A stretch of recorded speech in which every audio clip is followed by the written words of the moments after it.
Hey guys, I've been asked for a long time and I've been meaning to do this video for a long time. My top 5 hamstring stretches. If you haven't read Bret Contreras' 5 things you should do every day, you need to look that up and you really need to follow it. I think it's absolutely fantastic.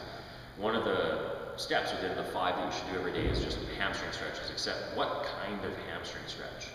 And Bret was pretty clear about saying whichever one works best, whichever one's easiest and you get the most effect out of it, but sometimes hamstring stretches need to come from the hip, or hamstring stretches need to come from the knee. So the hamstring originates at the bony part of your ass, okay? Or the sits bones, ischial tuberosity. It connects underneath or behind the knee onto the calf. Now what ends up happening as it crosses, I get a couple different situations where either the calf-knee connection is tight, or it's really just the hip is tight and I can't hip hinge properly. So we have to figure out which one it is, and I would really suggest you try all 5 of these hamstring stretches and figure it out for yourself. I'm going to start with a really, really basic one that you can do anywhere. You're just going to use your office chair, couch, doesn't matter. There are technically 3 hamstring heads.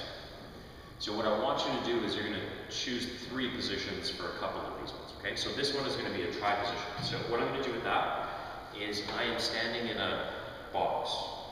My other foot hasn't turned out, hasn't turned in. There's nothing weird about that. Both my toes are forward.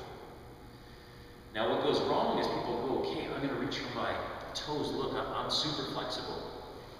Except that looks like this. Lower back, neck, shoulders. Yep, great. I've got awesome flexibility. I don't know anybody that should do this for their posture. So, come from the side. What you do to set this up, and this is probably the most important thing you can do on a standing hamstring stretch, is that it needs to come from your hip. Remember, it connects down here and here. I've got to get these 2 away from each other.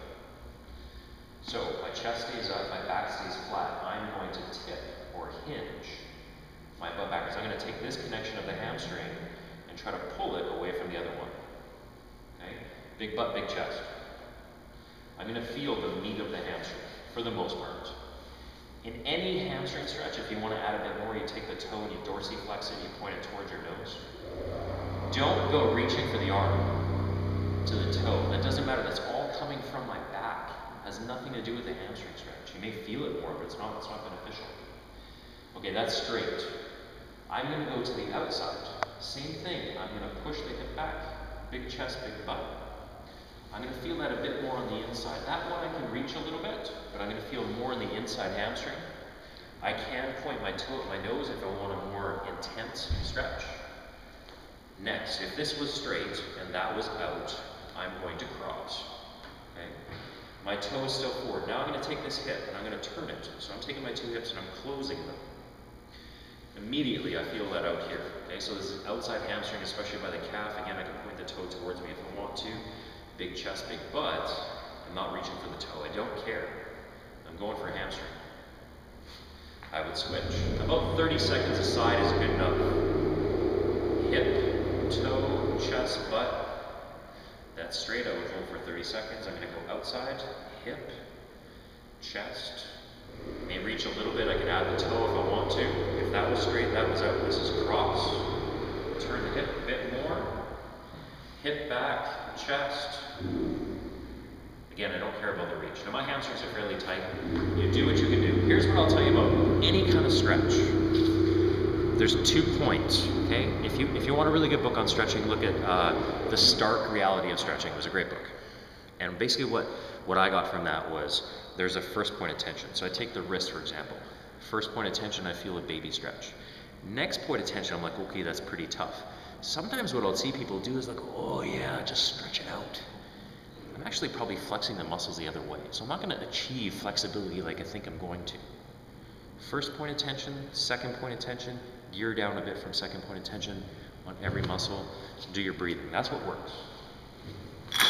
Okay, take a towel, a strap, anything works. You're going to come down onto the ground.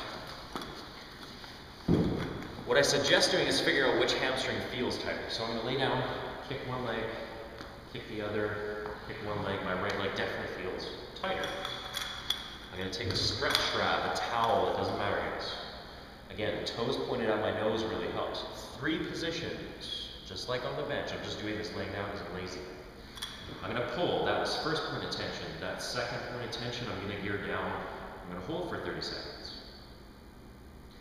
I'm gonna go outside, just like I did on the bench. Okay? I'm trying to keep this hip down, that toe straight. Don't compensate.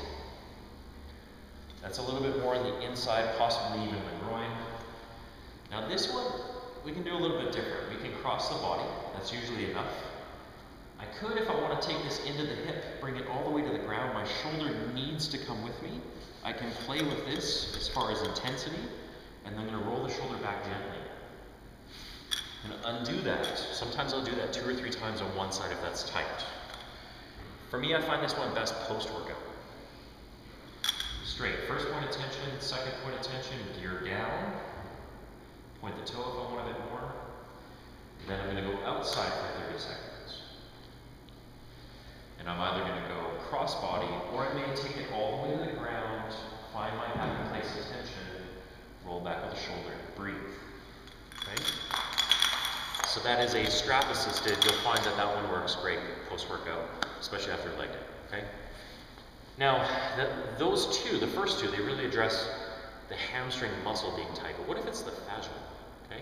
The stuff surrounding. So if you go to stretch your hamstrings and it always seems like it's just locked up between the calves and the hamstrings, you might just have tight tendons, IT bands, stuff like that. And that's where I find hamstring flossing to be a little bit more beneficial. It gives an instant kind of release or resetting to the fascia tight tissue throughout the calf and the hamstring. So if your hamstring is tight from the hip dominant side, try some of the other ones we're going to work on. If it's tight through here, you might want to try hamstring flossing. I mostly do the flossing one right before I jump into my first set of anything. I don't care if it's an upper body day or whatever. So again, I knew my right side was tight. We're going to play on the ankle. The most important thing is knee goes locked out. You lay back. I'm going to kick. Knee is locked out. And here's what I'm going to do. I'm going to hold the back of the meat of the, I'm not behind my knee, I'm right in the meat of the hamstring. I'm going to take my knee and flex it as straight as it goes. If I have to be up here, that's okay. Ideally, I would be able to rest down. And then I'm going to take my toe, point it very aggressively at my nose. Okay, so I'm going to dorsiflex. I'm going to hold for 10, 9, 8, 7, 6. My leg is ringing. 5, 4, 3, 2. And I'm going to bend. Okay, relax that knee, relax the ankle.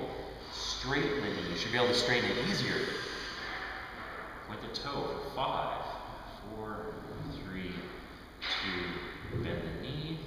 One more time, lock the knee. 5, 4, 3, 2, let go. That's hamstring flossing. So I'm going to take the left. Straighten the knee. That's the most important thing you can do. Point the toe. Don't be surprised if it's really tight. 10, 9, 8, 7, 6, 5, 4, 3, 2, bend the knee, wiggle it around, straighten the knee. Point the toe. 5, 4, 3, 2. One more time. Remember, I'm pointing the toe at the nose. Straighten the knee. 5, 4, 3, 2, 1. Okay. So that's number 3. Let's move on to one of my favorite ones. This is if you have tight hamstrings, you've done everything else, nothing is working. You need to play on your cell phone and Facebook like everybody does anyway, and just do this for about 5 minutes. Come over. You're going to need a door jam of some sort. Okay? Now I've just set this up with 2 mats. This works great if you have 2 bedrooms that are side by side, because then you can just shift from one side to the other. It doesn't really matter as long as I can put my feet all the way in. Now here's what I'm going to do, and you have to be very careful because this is the one that you hang out stretching for 5 minutes at a time. 2.5 minutes on one side is usually what I'll do. So I'm going to put my hip fairly close to the wall. Okay, if it's my right hip, it's in line. My right hip joint is in line with the door jam.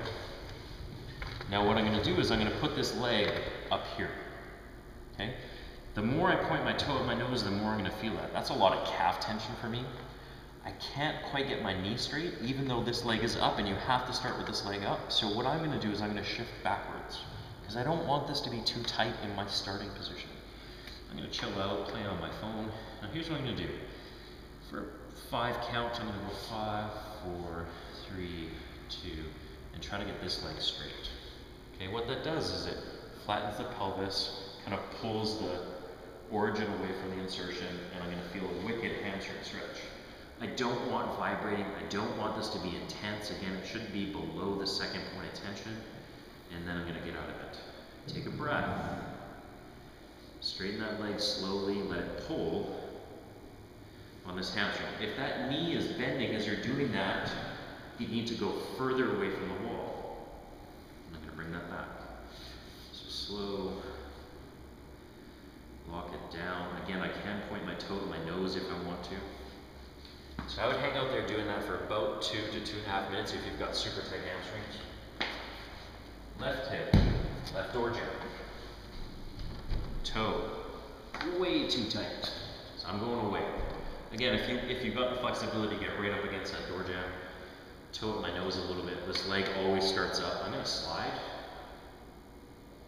Trying to put that all the way down. That's pretty tight, so I'm going to move back again. I can move closer as it loosens up. I don't really need to be crazy on the first couple. I'm playing on my phone, taking deep breaths in, trying to chillax. I'm going to bring this leg up. It eases off the tension every time I bring this leg up. I'm going to slide down. Careful with shifting in the hips. Okay, you're trying to keep everything square. Get out of that. And then go back. Okay, so that's number 4. Number 5, this is a little bit more of as an active warm-up. So this is the traditional kind of one knee bent, reach for the toe type of stretch. You can do it with a rollback. I'm going to show you with the rollback. We tend to do that as one of our hamstring flows.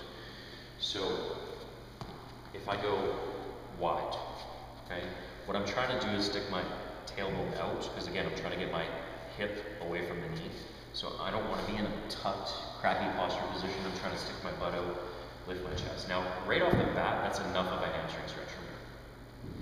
Instead of doing this and thinking I'm flexible, which I'm not, it's just me being a hunchback, I'm going to take the chest and fix it. Instead, I'm going to take my hands and help me support my posture as I reach my chest. Not my chin, but my chest reaches forward. That'll intensify the stretch enough. I can reach if I can accomplish that, but that doesn't really matter. It's my chest sticking out, my butt sticking out. I'm going to hold that for 30 seconds. I'm going to pull the leg in. Generally what I do is to be kinder on the knee. I pull the knee in and I move my body. Okay? I don't take this knee, rip it in, I'll slide to it. From there, chest and reach. If I can reach my toe, that's awesome. If I can't, it doesn't matter. Feel the stretch. Don't fight the stretch. Okay. If I want to loosen my lower back and get into a hamstring stretch, I'm going to roll. Land in that position. Stretch. Roll. Land in that position. Again, chest, butt sticking out. Last one. Roll. Wide. Push the chest. Okay. Don't overdo any kind of stretch, especially a hamstring stretch. If your hamstrings are stupid tight, meaning you have pelvis tuck, you can't hinge very well, all kinds of stuff that the hamstring causes problems with, start really, really gentle. Try the 5 different variations, figure out which one works for you, and do them every day. Any questions, post them.